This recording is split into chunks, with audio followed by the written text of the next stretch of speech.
My wife Cynthia and I met in grad school. We never had classes together, but we had seen each other and flirted from a distance.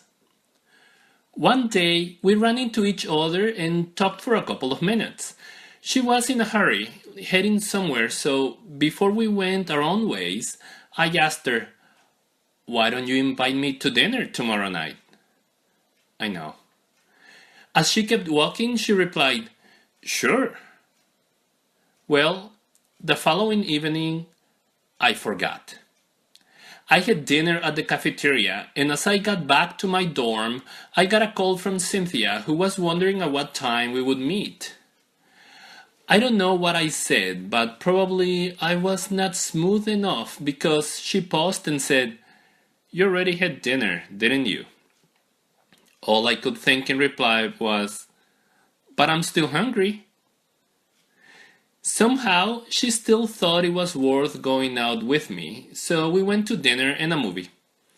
The interesting thing is that since the previous day I had asked her to invite me, she insisted on paying.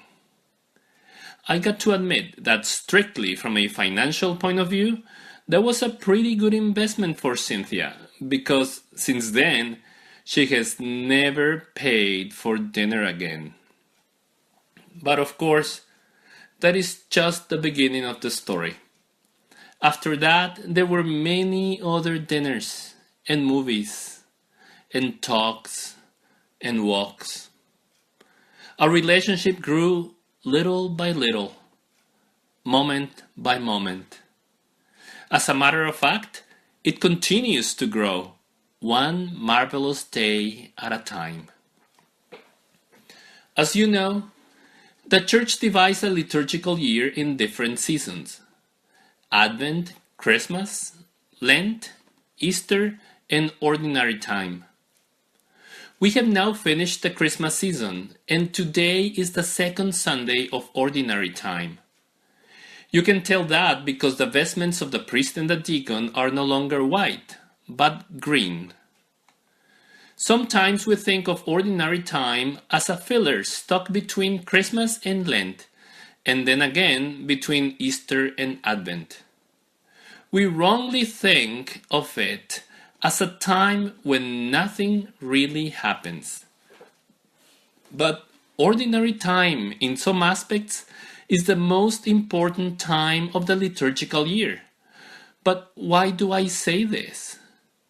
Because even though during Christmas and Easter we celebrate the key mysteries of our faith, and even though during Advent and Lent we prepare for those celebrations, it is during Ordinary Time that we focus on growing the faith and relationship with God that allow us to prepare and celebrate the key moments of our salvation. Just as Christmas and Easter are the time to reap and harvest, Ordinary Time is a time to grow and cultivate. Hence, the green. If Easter is the time of our marriage to the Lamb, Ordinary Time is the time when we date Him.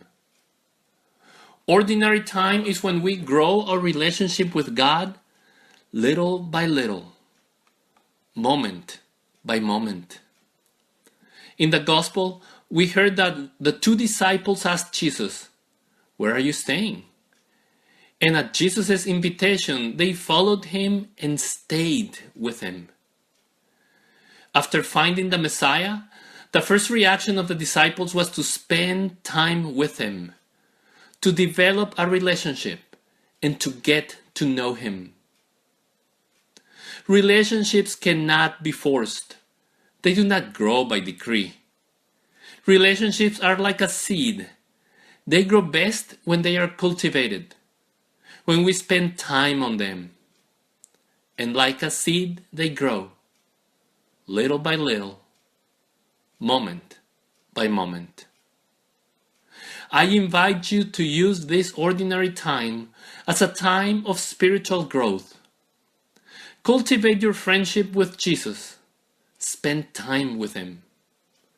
Just like a couple in love, look for ways to be together with God.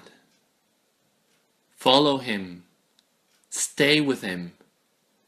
Grow with Him. Little by little. Moment by moment.